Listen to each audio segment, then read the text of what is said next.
Hi everyone and welcome back. It's Mindy with Mindy Egan Design, and today I have a couple cards to share with you featuring a new die from Simon Says Stamp Good Vibes Release.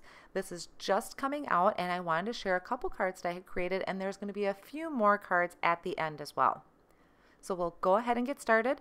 I'll start out by showing you the actual die. So here's how it comes. And I have the plate here. Now don't mind that yellow at the bottom. I had played with an alcohol ink background with this, and the alcohol, I hadn't let it dry very well and it got on my plate. It did discolor a couple more pieces of cardstock, but this one actually comes out really well. So I think it just kind of wore off enough where it doesn't affect my paper. So I'm going to start off with an ink blended background.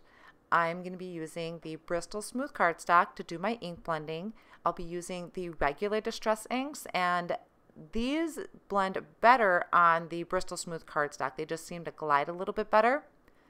I start off with some scattered straw distress ink and just lightly add that to the top. Then I came in with fossilized amber, and this is spiced marmalade. And then I'll come in at the bottom with the candied apple. So I'm just blending these up one into another, and then I do come back in and blend them out again just to remove any of those harsh lines. So there's a really nice blending between each color, and I just thought this was a really nice sunset type of background and just gave a really warm feeling to this. Now that it's done, I am going to spray this glitter dust all over the background. I'm going to be using this white piece of paper, and I take it outside to spray, and I give it a really nice heavy coat of this glitter dust. And this background has some gorgeous sparkles on it. I love this. It does really smell, so you do want to make sure you're doing this in a well-ventilated area or outside, but it is a beautiful way to add to your background. Then I can come in and I'm going to die cut this. Now, I have had some problems, and I actually steered clear of these intricate dies because I was having a problem doing it with my die cut machine. So I have a Big Shot, and this is the trick I found. Now typically, you can see which one is obviously my cutting plate. I'm going to wave hi to you.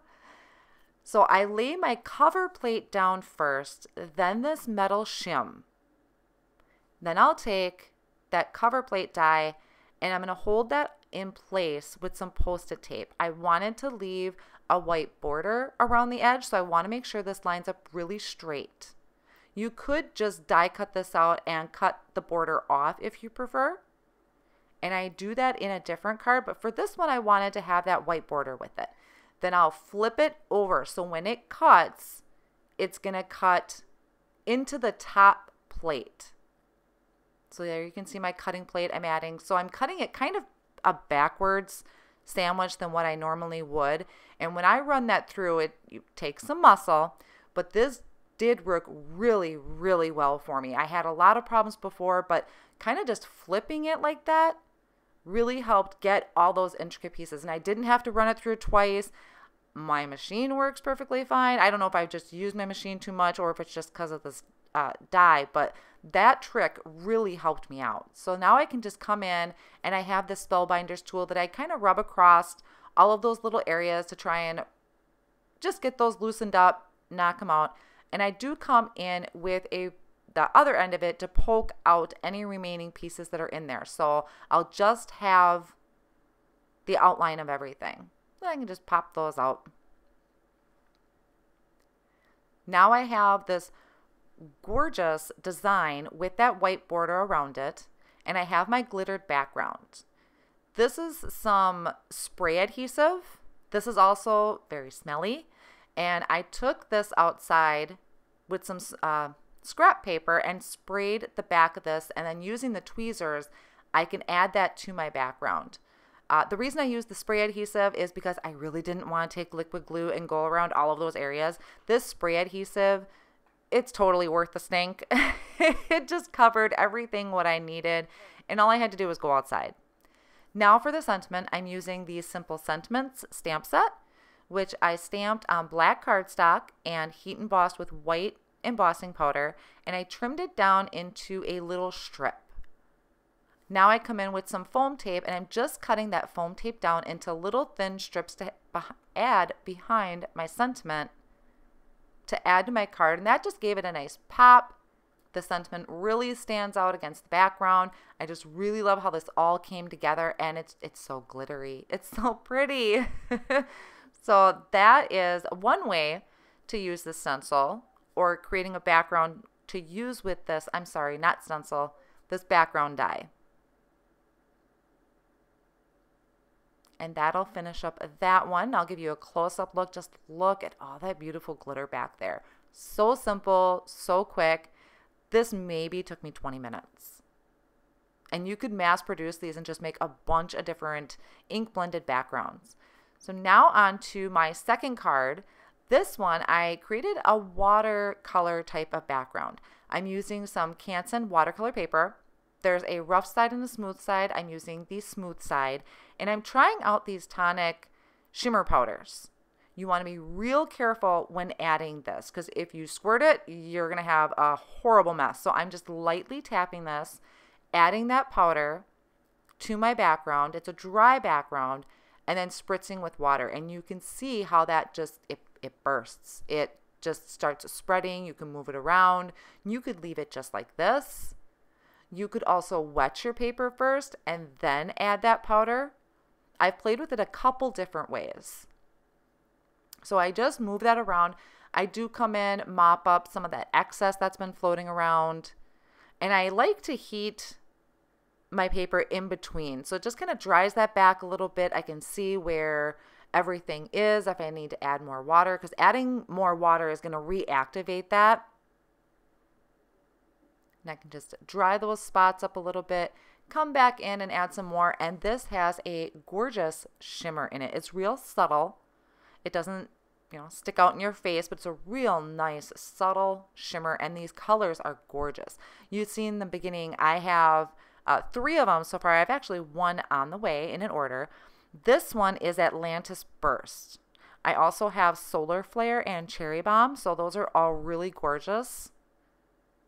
You can see even just spritzing that, how they just have this gorgeous sheen to it. And I thought this was just a really neat way to make a watercolor background. The color is already there for you. I don't have to worry about getting out any paints or brushes.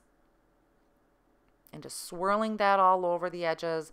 You can decide how much you want to swirl, how much water you add is going to make a difference. You could just spritz it a couple times and leave it. Totally up to you. So you kind of have control with these a little bit, and still have an unpredictable background. And I just really liked this color. It's a really soft kind of blue, bluish green. I decided to try out Solar Flare. So this is a yellow, and I added a couple sprinkles and swished that around.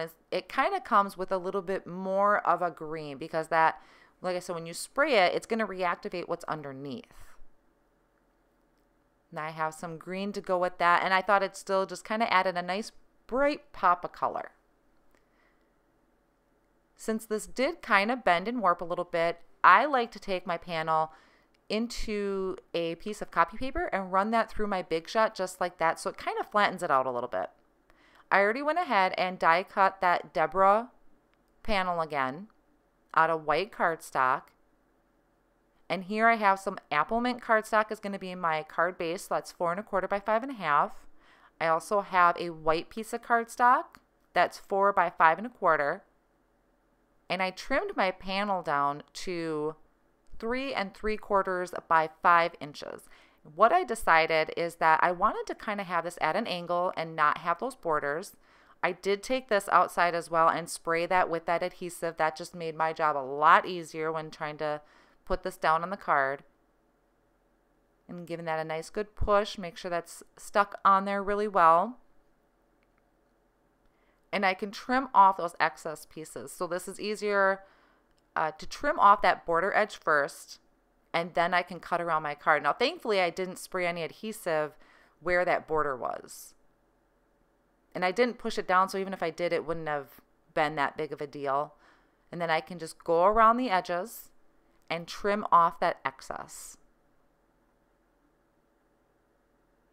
And I can have this without the border, just kind of overlaying there in the top of the card. Now go ahead and get this attached to my front panel. So I'm just layering on that white cardstock and then my shimmer background. I just love these soft colors. And now I can go ahead and attach my sentiment, which is also off of that Simple Sentiments stamp set. And I just did this on white cardstock and I thought it looked best just kind of off on the side. You put it on top of the cutout I did and it kind of blended a little bit too much, so I liked it off on the other side. And then I'm going to tie in these sea glass jewels from Pretty Pink Posh, and I'm just going to add those around my sentiment area to add just a little bit more sparkle and kind of pull those colors out a little bit more. And I like to use my jewel picker, and this is some Lawn Fawn liquid glue to attach those down to. And that will finish up this card. So I hope you enjoyed both of these cards today, showing you just 2 different ways that you can use this Deborah die. And I hope the trick or the tip that I showed you about die cutting helps you out when it comes to the intricate dies. And I do also have 2 more cards that I made. One is very similar, using the same distressed background. It just is a different side. And then I also have one where I created an alcohol inked background, and that's this blue and green one. So thank you so much for stopping by. I'll have all the supplies listed down below and also on my blog. Thanks for visiting. Have a great day.